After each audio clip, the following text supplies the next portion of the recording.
Some pain doesn't scream. It whispers, lingers in the shadows, or transforms into a quiet, unshakable strength. Behind every guarded smile, every moment of silence, there's a story of survival.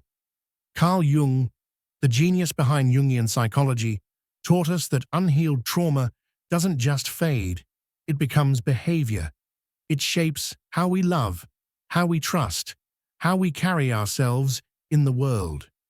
If you've ever felt the weight of invisible scars or wondered why someone you love seems so distant, this video is going to hit home. Today, we're diving into the 13 psychological traits of trauma survivors. 13 ways deep suffering carves paths to emotional resilience, self-discovery, and healing trauma.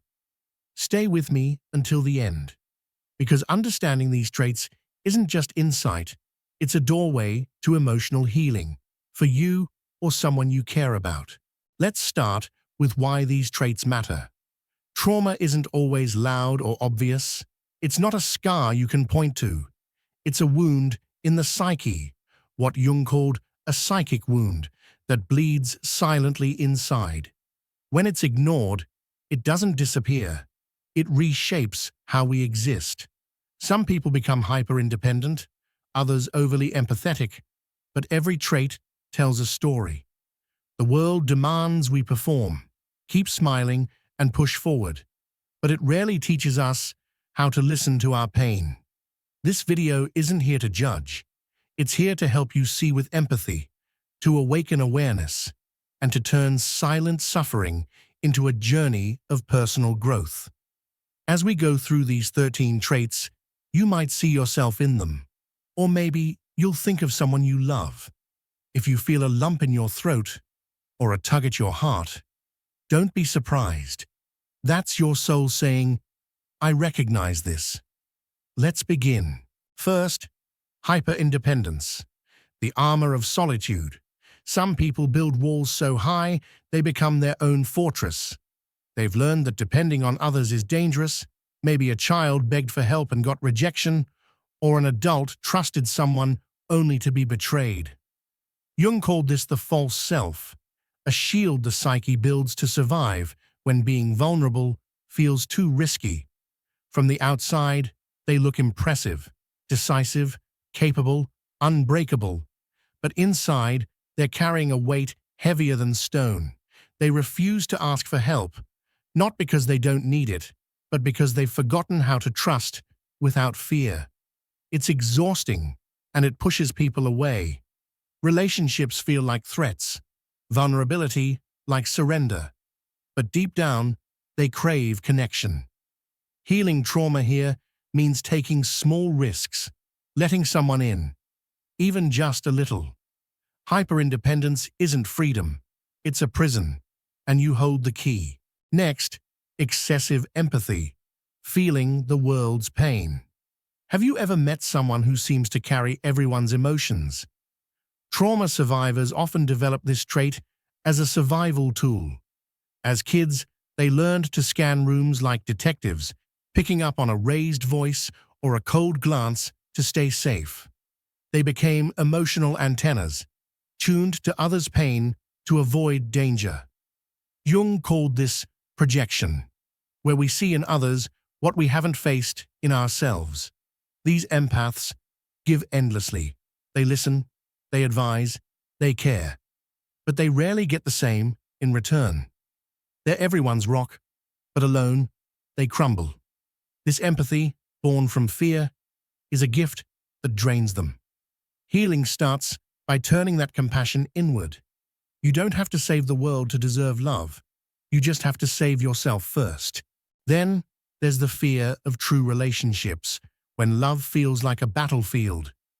For some, opening their heart is like stepping into a war zone. They've been broken where they sought safety, and the memory of betrayal screams louder than any promise of love. Jung said trauma survivors hold back, analyzing every word, every gesture, keeping a piece of themselves locked away. They love cautiously, always ready to run. Intimacy sets off alarms, not because they don't feel, but because they feel too much. They might say, "I'm better off alone," but their heart aches for connection. Self-discovery here means trusting slowly, testing the waters. Love doesn't have to hurt. It can be a safe place to rest if you let it. The fourth trait is the strong persona, breaking down alone. Some people become symbols of strength because they had no other choice.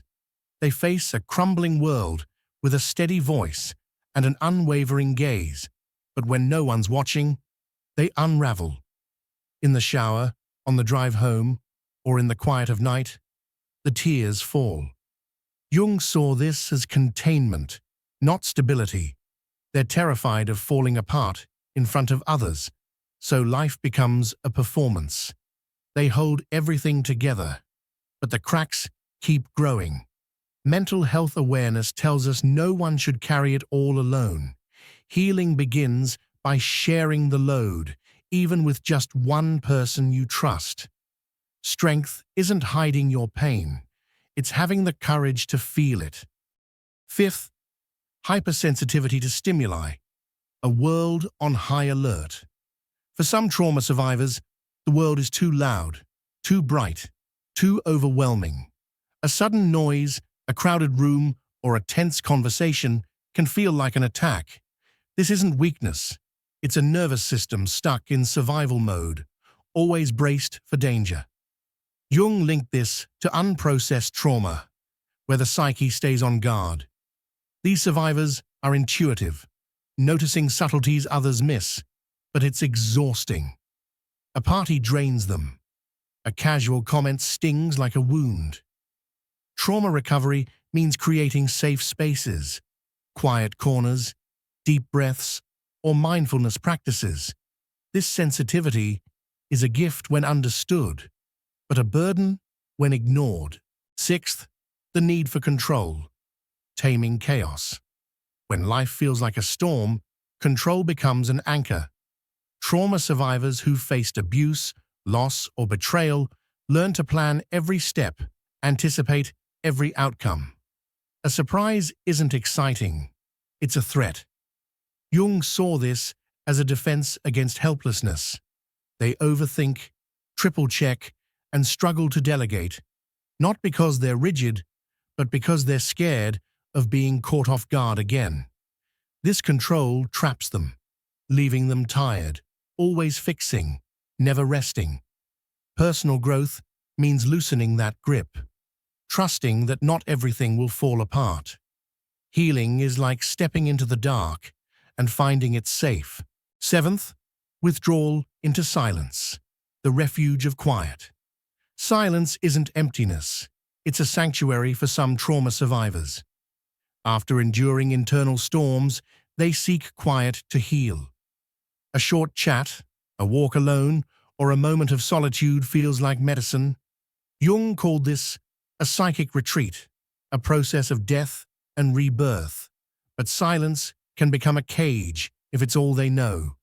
They're not cold or distant. They're mending. Emotional resilience grows by balancing solitude with connection. Let them retreat, but gently invite them back. Silence is home, but it needs a door. Eighth, trust issues, a heart on guard. Saying "I trust you" sounds simple, but for some, it's a mountain to climb.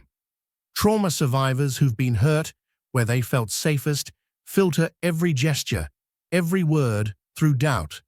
Love arrives, but it's scanned for danger. Jung said trauma creates an inner skeptic, whispering, "This could hurt again." They build walls, not to push people away, but to protect their fragile core. Yet, they long to love deeply. Self-awareness is the key, trusting bit by bit, risking small leaps. A guarded heart can still open, if given time and care. Ninth, a strong sense of justice, fighting old wounds. Injustice leaves deep scars, and some trauma survivors refuse to let it slide. A hint of disrespect ignites an old wound, sparking a fierce response. Jung called this an emotional complex, where the past bleeds into the present. Their fight for fairness is noble, but unchecked, it can become rigid. Healing trauma means wielding justice with wisdom, knowing when to stand up and when to listen. They've felt the sting of unfairness, so they vow to shield others from it. 10th, seeing others' pain, an emotional radar. Some trauma survivors see what others miss. Their pain has sharpened their senses, letting them notice the forced smile, the unspoken sadness. They hold space without prying, knowing you're not okay even when you say you are. Jung saw this as heightened empathy, born from suffering. But this radar carries weight. They absorb others' pain, forgetting their own. Mental health demands balance. See others, but don't lose yourself. Their sensitivity is a light in the dark if they learn to shine it inward too. 11th, fear of being a burden, shrinking to fit. Have you ever apologized for just existing? Trauma survivors often feel like they're too much, a burden to others.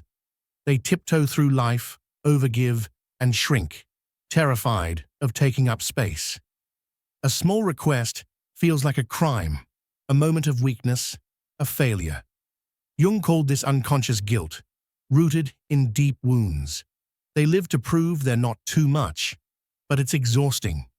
Trauma recovery starts with a truth. You're allowed to exist. You don't need to earn love. Healing is claiming your space, standing tall, and knowing you're enough. 12th, appreciating small things, finding beauty in the ordinary. Pain teaches us to see what others overlook. Trauma survivors who've lost everything find meaning in the fragments. A warm coffee, a kind word, a quiet sunset. These become lifelines. Jung saw this as emotional maturity, a soul refined by chaos. They cry at a song, smile at a stranger's kindness, not because they're fragile, but because they're alive. Personal growth shines here. They've learned to cherish before it's gone. This depth is their strength, a quiet gratitude for life's fleeting gifts. Finally, finding purpose, turning pain into meaning. Pain demands a reason, and trauma survivors refuse to let it define them. They channel their wounds into something bigger, helping others, creating, teaching, or simply being there. Jung called this individuation, the journey from prisoner to purpose. It's not about erasing pain, but transforming it. They build from ashes, not to prove strength, but to live with intention. Emotional healing blooms here.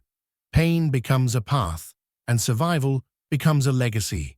Carl Jung once said, "The tree that reaches to heaven must have roots that reach down to hell." Your scars, your traits, are proof of your survival. These 13 psychological traits, from hyperindependence to finding purpose, aren't flaws. They're the roots of your strength. You're not broken for carrying them. You're alive, and that's a victory the world rarely sees. As you move forward, embrace self-discovery. Listen to your pain, not to dwell in it, but to heal. If this video spoke to you, share it with someone who needs to hear this, because understanding trauma is the first step to healing it. Hit that subscribe button for more insights into Carl Jung psychology, mental health, and personal growth. And if these words touched your heart, drop a in the comments below. Your story isn't over, it's just beginning.